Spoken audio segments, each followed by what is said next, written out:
Oi, sumidos!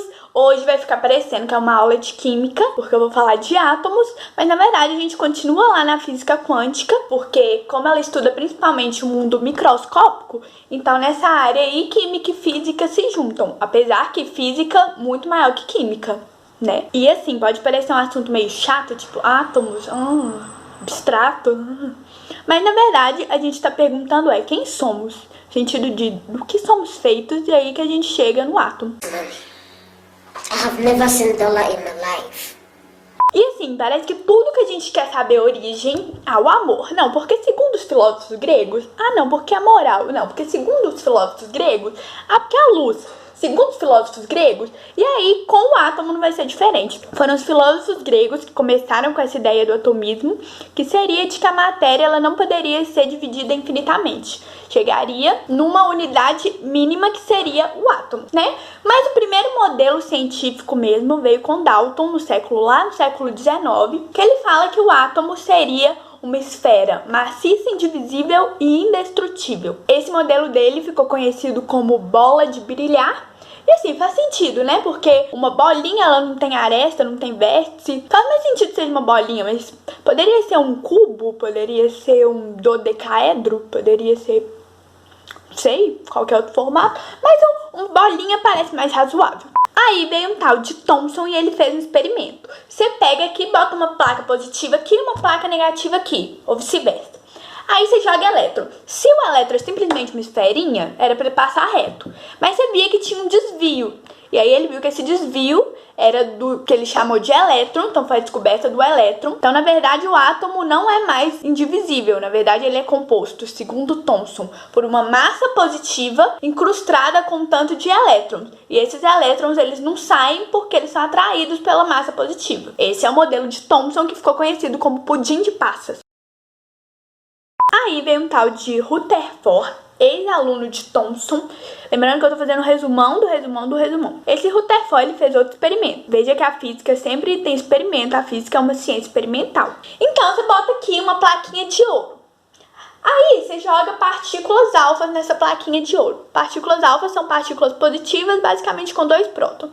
Joga aqui. Já que o átomo era uma bolinha positiva com elétrons incrustados, era para a maioria voltar. Mas na verdade não era isso que acontecia. A maioria passava reto por essa plaquinha de ouro e pouquíssimas voltavam ou sofriam desvio. E aí que Rutherford propôs que o átomo deveria ser dividido em 2. Teria o núcleo, que é onde estaria concentrado a parte positiva, os prótons, e os elétrons na eletrosfera, sendo que a massa estaria concentrada nesses prótons. Ele foi a base da física nuclear. E é engraçado porque Rutherford, ele recebeu o prêmio Nobel por causa dos estudos dele com radioatividade e tal. E ele ficou, apesar que ele ficou muito feliz, mas ele ficou revoltado porque foi um Nobel em química e não em física.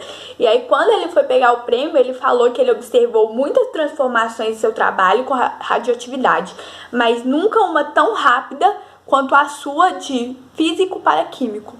Logo, física maior química. O modelo de Rutherford, então, era basicamente um núcleo, como se fosse o Sol, e elétrons orbitando esse núcleo, como se fossem planetas orbitando o Sol. Ele fez essa comparação.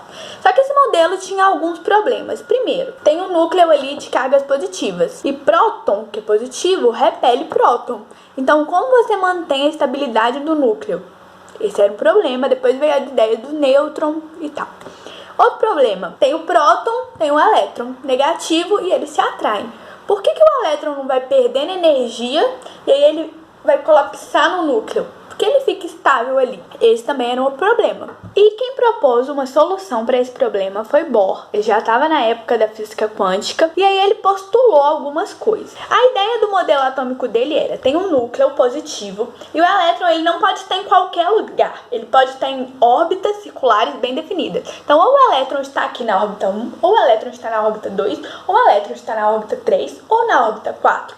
Então ele basicamente voltou lá na ideia de Planck, de Einstein, de quantização da energia. E a ideia dele era, se por exemplo um elétron está aqui na órbita 1, no estado fundamental, a energia dele é fixa, a energia dele não muda, ele não irradia. Ele só muda de energia quando ele vai de um nível para outro. Então, por exemplo, quanto mais afastado do núcleo, maior a energia dessa órbita. Então, se ele sai, por exemplo, do nível 1 para o nível 5, a gente diz que ele foi excitado. Então, ele foi para o nível de maior energia. Quando esse elétron que está excitado volta para o nível fundamental, por exemplo, ele emite um fóton.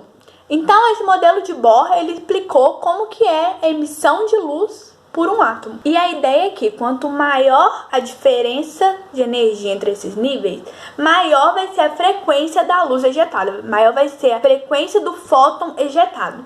Então esse modelo dele foi um sucesso porque ele conseguiu explicar um negócio chamado espectroscopia, que é basicamente a identidade de cada átomo. Assim como eu tenho uma identidade, que é a minha impressão digital, cada átomo tem suas próprias órbitas, então vão ocorrer ali saltos quânticos, que seriam elétron passando de um nível para o outro, transições eletrônicas, transições de elétron, específicas para cada elemento. Então, por exemplo, você pega o espectro de um átomo de hidrogênio, vai dar certas barrinhas. Você pega o espectro do sódio, vai dar outra barrinha. O espectro do mercúrio vai dar outra barrinha, porque ocorreu outras transições eletrônicas.